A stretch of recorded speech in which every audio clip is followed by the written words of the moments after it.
Good morning বন্ধুরা, সবাই কেমন আছো? আশা করি সবাই খুব ভালো আছো। আমি ভালো ছিলাম না, এখন ভালো আছি।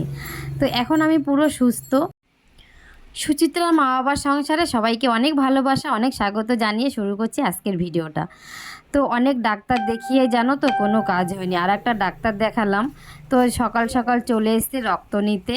তো আমার তো প্রচণ্ড ভয় করছে, আমার কিন্তু প্রচণ্ড ভয় করে এই সুচ। যাই হোক, এবার রক্ত তো দিতেই হবে যেহেতু পরীক্ষা করতে হবে। তো চলো ডাক্তার দেখাতে যাব একটু পরে, খাওয়া দাওয়া করে। ফুল ভিডিওটা দেখতে থাকো।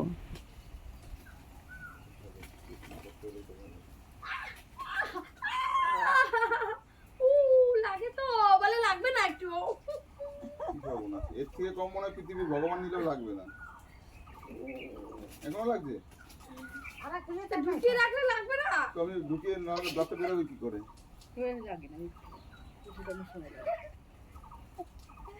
আমার ছোট রক্ত দাও, ওর জানা আছে বুঝলে, তুমি ঘুম ঘুম বলবা তাই হবে। ও দেখেন এখন বুঝে যাবে ভয় না তুমি।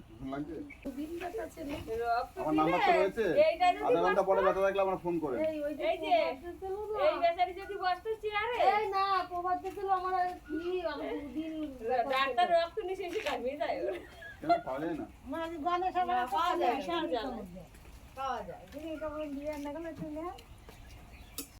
তো বন্ধুরা, আমার এত শরীর খারাপ, মানে উঠতেই পারছি না, শুধু মাথা ঘুরছে সব সময় আর হাত পা শুধু কাঁপছে, এত শরীর খারাপ। এবার দোকানে তো যেতে হবে, গিয়ে বসে থাকি, কাকিমা সব কিছু করে। আর দেখো আমার মা এসছে, আর এই যে আমার ঠাকুমা, এই যে আমার ঠাম্মা এসছে, আর আমার মা এসে রান্না বান্না করছে। এই দেখো এখন শাক ভাজবে, এই যে শাক ভাজা, আর দেখো মায়ের হাতে রান্না আলুর দম। এই যে এই দেখো আলুর দম রান্না করেছে, আর ঠাম্মা এখন শাক কুমড়ো শাক ভাজবে। আর কী কী রান্না করেছে খেয়ে দিয়ে তারপরে যাব তোমার ইসে যাব আবার। তো দেখো মা আর ঠাম্মি রান্না করেছে, এখন যাব ডাক্তারের কাছে। তোমার দাদা ভাই আর আমি দুজনে বেরিয়ে যাব। তো মা বলল একটু খেয়ে যা, কেননা কখন কি আসবি তার তো ঠিক নেই। মা তাড়াতাড়ি ভাত বেড়ে দিল, এখন ভাত খেয়ে আমি আর তোমার দাদা ভাই যাবো সেই দমদম ডাক্তার দেখাতে।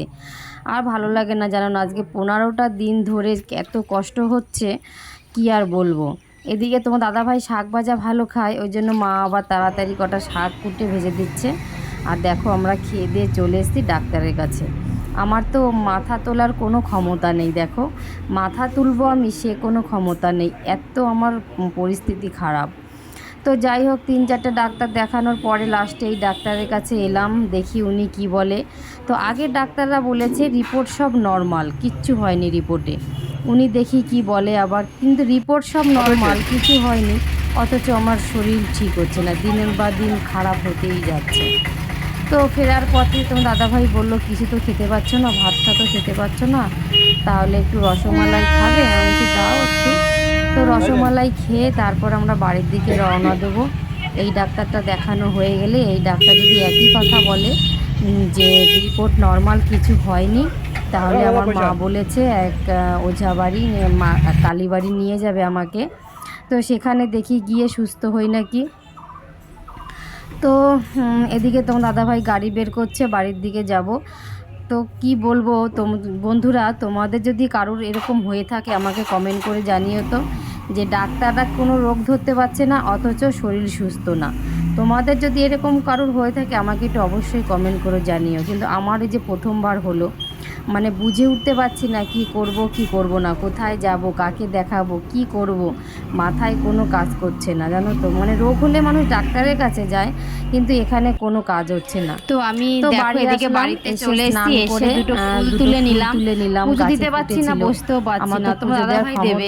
আর আমি দোকানে বসে ভয়েস দিচ্ছি, তো দেখো সাইডে মিছিল হচ্ছে, ওখানে সেই ভয়েস হয়তো ভিডিওতে উঠে গেছে। তো কিছু মনে করো না, তোমরা কি করবে, আমি তো বাড়িতে টাইম পাই না, দোকানে এই ভিডিও এডিট করি, দোকানে বসেই আমি ভয়েস দিই, সেই জন্য সাইডের আওয়াজগুলো উঠে যাচ্ছে। তো যাই হোক, এদিকে দেখো লেবুওয়ালা এসছে, কটা লেবু রেখে নিচ্ছি। তো বন্ধুরা আজকের ভিডিও এখানেই শেষ করবো, দেখা হবে পরের ভিডিওতে, ততক্ষণ তোমরা সুস্থ থাকো, ভালো থাকো।